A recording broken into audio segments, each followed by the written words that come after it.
Assalomu alaykum. Mana bizani sendvichimizni Xudo xolasa.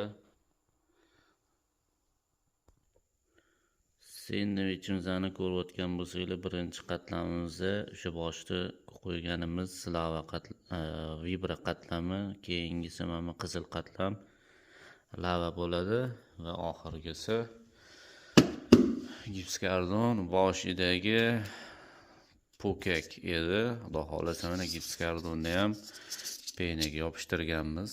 Inshaalloh butun devorlarni hammasini peynaga yopishtirganmiz.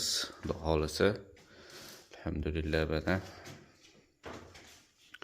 hammasini peynaga yopishtirib olganmiz va ship qismimizni ham boshlaganmiz. Xudo xolasa kuzatib turasizlar. Inshaalloh ishlarimiz Alloh o'zi rivojini bersin. Sog' salomat bo'linglar.